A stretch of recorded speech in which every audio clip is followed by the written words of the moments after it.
සුබ දවසක් වේවා ඔබ සිල් දෙනාට. මම ධම්මික සේනාරත්න. ඔබගේ මයි කවුන්සලර් YouTube channel එක වෙනුවෙන්.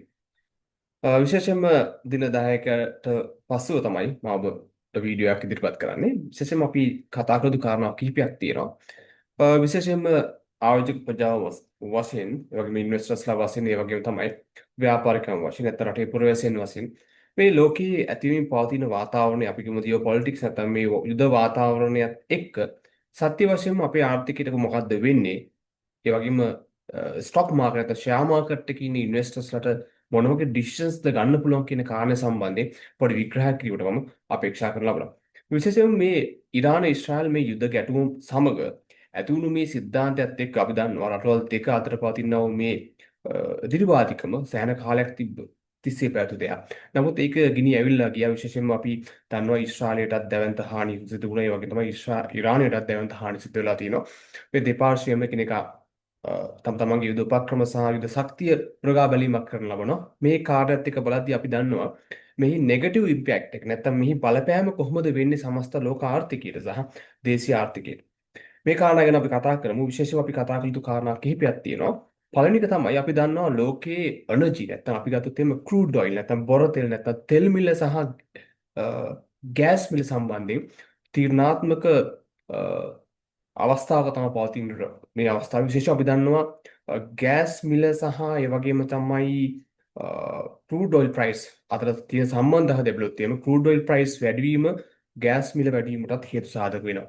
විශේෂයෙන්ම අපි දන්නවා ඉරානයේ ආශ්‍රිත පවතින හෝමුස් සමුද්‍ර සංධියේ ආසන්නයේ විශේෂයෙන්ම මේ ගල්ෆ් කලාපේ හරහා ගමන් කරන තෙල් නැව් ගමන් කරන මාර්ගයක් බවට පත් වෙලා තියෙන විශේෂයෙන්ම මේ ඉරානයේ ආසන්න මේ හෝමුස් කියන සමුද්‍ර සංධිය හරහා තමයි ප්‍රවාහන සිදු වෙන්නේ.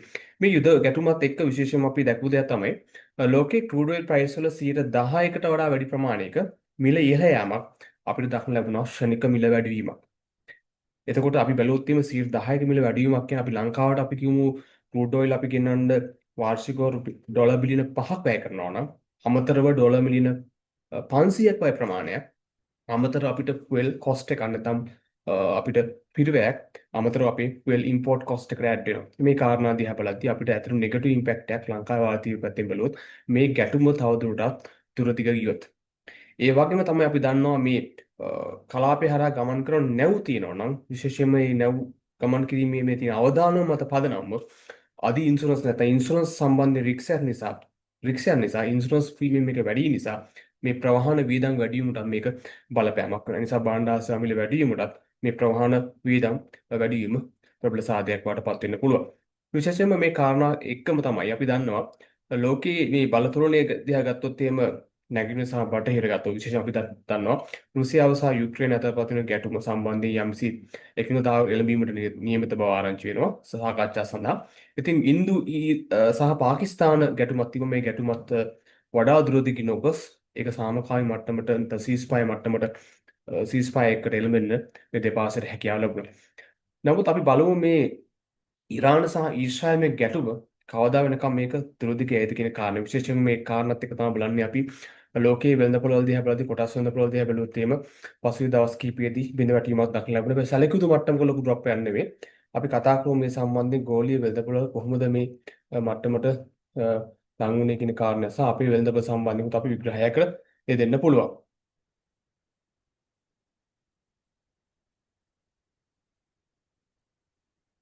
අපි කතා කරොත් අද අපි ලංකාවේ කොටස් වෙළඳපොළ ගත්තොත් එහෙම අපේ මාකට් එක 0.253ක අඩුවීමක් දක්න විශේෂයෙන්ම ගත්තොත් 0.600ක වගේ ප්‍රමාණයක අඩුවීමක් මේ ගැටුම නිසා ඇති වුණු තත්ත්වයේ මත ලංකාවේ ෂෙයා මාකට් එක පහළට ඇවිල්ලා තියෙනවා 0.600ක් විතර ආසන්න ප්‍රමාණයක් බිඳ වැටලා තියෙනවා. විශේෂයෙන්ම අපි ගත්තොත් අද දිනේදී 0.253ක් සමස්ත කොටස් මිල දර්ශකයේ බිඳ වැටලා තියෙනවා. ඒ වගේම තමයි S&P SL20 මිල දර්ශකයේ 1.55ක මිල පහළ යාමක් නැත්නම් ඉන්ඩෙක්ස් එකේ පහළ වැටීමක් දක්වන ලබනවා. සමස්ත පිළිවටුම 3.3 බිලියන් දක්වා මට්ටමක පැවතුණා.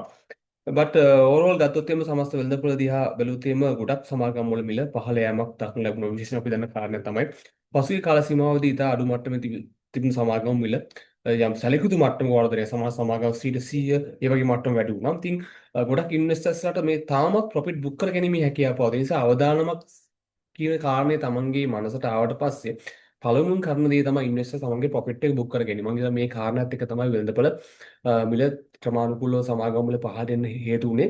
ලාභ තියෙන කට්ටිය පොඩ්ඩක් ලාභදායීත්වයේ නැත්නම් ප්‍රොෆිට් බුක් කර ගැනීමක්. ඒ වගේම තමයි මාර්ජින් ට්‍රේඩින් වගේ කරන කට්ටියගේ මාර්ජින් නැත්නම් ලෝන් බැලන්සස් ක්ලියර් කර ගැනීමක් නිසා මේ මිල පහළ වීමට ප්‍රබල හේතු සාධකයක්. නමුත් ඔබ දන්නා කාරණා තමයි මේ සමාගම් වල මේවායේ කොටස් මිල විකිණුවා කියලා ඒ ආයෝජකයන්ගේ මුදල් කොටස් වන්ද වලින් එළියට යන ප්‍රවණතාවය හරි අඩුයි. මොකද දැනටමත් කොටස් වන්ද වලින් පිට නැත්නම් සමස්ත ආර්ථික දිහා බැලුවොත් එහෙම බැංකු සහ මූල්‍ය සමාගම් වල පවතින fix deposit rates, saving deposit rates, ඒ වගේම තමයි treasury bill, treasury bond rates වල සැලකිලි මට්ටමක අඩුවීමක් තියෙන නිසා විත්හෝල්ඩින් ටැක්ස් වැනි බලපෑම් නිසා මේ විකුණන කොටස් වල මුදල් කොටස් වල පිළි තියාගෙන ඉන්න බොහොමයක් ආයෝජකයන් දැන් මම දන්නවා මම හැන්ඩල් කරන ක්ලයන්ට් ලේලක දිහා බලුවොත් එimhe බොහොමයක් ආයෝජකයන් එහෙම විකුණන මුදල් කවුන්ට් එකේ තියාගෙන ඉන්නවා යම්සි ලෙවල් එකකදී මාකට් ස්ථාර මට්ටමට එද්දී ආපහු මිලදී ගන්න.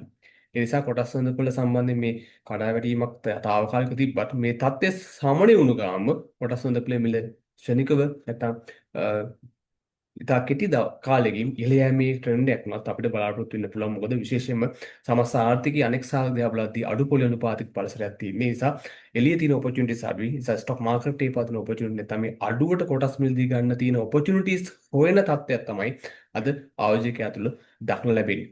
අපි බලමු සාමාන්‍ය මේකේ chart එකක් අපි විග්‍රහ කරලා ඕල්සා ඉන්ඩෙක්ස් එක ඔබට මේ පේනවා ඇති. සමස්ත කොටස් මිල දර්ශකේ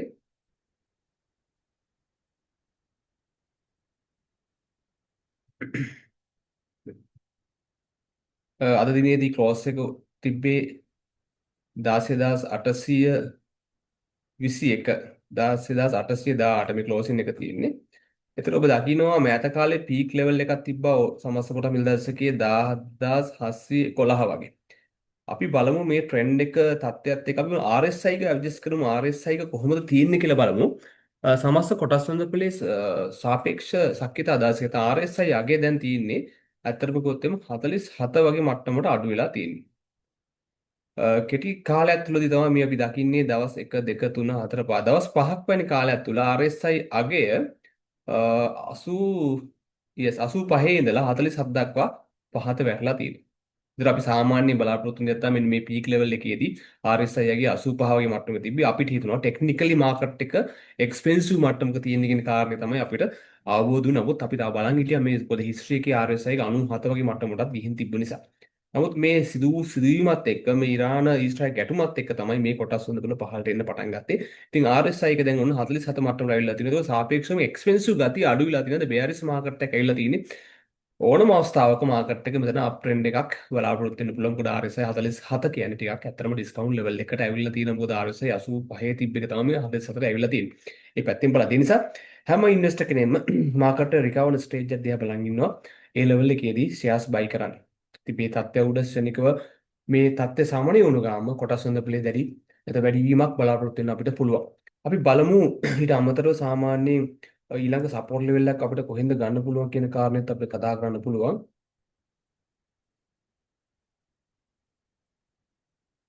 අපි ගත්තොත් එහෙම සාමාන්‍යයෙන් මේකේ ඊළඟ සපෝට් ලෙවල් එකක් වශයෙන් අපිට ගන්න පුළුවන් මෙතන සාමාන්‍යයෙන් 16500. දැන් මේක 16800ට තියෙන්නේ.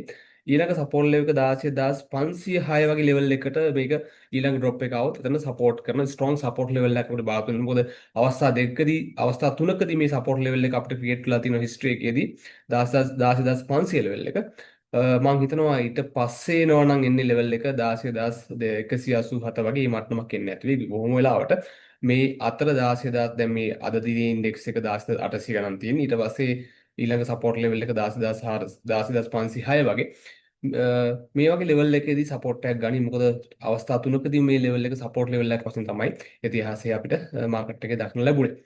ඉතින් මේ කාරණා දිහා බලද්දී අපිට තේරෙන දෙයක් තමයි විශේෂයෙන්ම කොටස් වල ආයෝජකයෝ වශයෙන් අපි කතා කරද්දී අපි දැනුවත්ව ආයෝජනය කළ යුතු කියන කාරණා විශේෂයෙන්ම මිල ඉහළ පහළ යාම වෙනවා මේක වෙළඳපළක ස්වභාවය රයිට්. ඒක නැනවත් නැත්නම් බුද්ධිමත් ආයෝජකයෙකු වශයෙන් අපිට අවශ්‍ය වෙන්නේ වටිනා සමාගම් ඉතා මිල අඩු මට්ටමකින් කලෙක්ට් කර ගන්න පුළුවන් නම් ඒක ඉතා වැදගත් වෙනවා. විශේෂයෙන්ම අනික් කාරණේ තමයි අපිට කොටස් වෙළඳපළ මිල ඉහළ ගියන අවස්ථාවේදී අපිට ප්‍රොෆිට් බුක් කරගන්න බැරි වුණා. නමුත් මිල අඩු වුණාට පස්සේ ප්‍රොෆිට් එක අපිට අඩු වීමක් දක්නට ලැබෙනවා දැන් තියෙන තත්ත්වයන්. ඉතින් වටිනා සමාගම් සම්බන්ධයෙන් කතා කරද්දී ආයෝජකයන් මත තීරණය වෙන දෙයක් තමන්ගේ හෝල්ඩින් කැපැසිටි එක අනුව මේ ආර්ථිකයේ තියෙන නෑ ලෝක ආර්ථිකයේ පවතින මේ විචලනයන් එක්ක කොටස් වන්දපලක් සාමාන්‍යයෙන් මේ වගේ අප් ඇන්ඩ් ඩවුන්ස් අවුරුද්දකට 3-4 පාරක් සිද්ධ වෙනවා. මේ හැම අප් ඇන්ඩ් ඩවුන් එකකම ඩවුන් එකකදීම අපි අල්ලන් හිටියොත් ආපහු අප් එකක් අපිට දක්න ලැබෙනවා. හැම ඩවුන් එකේදී අපි ගත්තනම් ඊළඟ අප් එකේදී අපිට විකුණන්න පුළුවන්. මේක සාමාන්‍ය ස්වභාවයක් වෙළඳපොළ විග්‍රහ කරද්දී. ඒ නිසා සාමාන්‍යයෙන් ආයෝජකයෙක් වශයෙන් පැනික් වෙන්නේ නැතුව තමන්ගේ පෝර්ට්ෆෝලියෝ එකේ තිබිය යුතු සමාගම් මොනවද කියන සම්බන්ධ අවබෝධයක් ඇතිව ආයෝජනය කරන්න පුළුවන් නම් ඒක වඩා හිතකර තත්ත්වයක් බවට පත් වෙයි.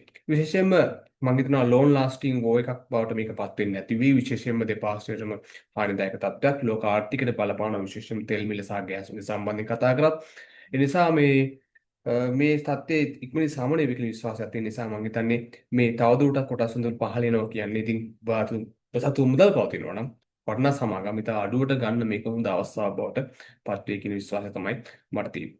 තවත් මේනියුම් වටිනා වීඩියෝ කීප ඔබට හමු වතුරු ඔබට සමු දෙනවා. මම ධම්මික සෙනාරනු මයි කවුන්සලර් YouTube channel එක වෙනුවෙන්. ඔබට බොහොම ස්තුතියි.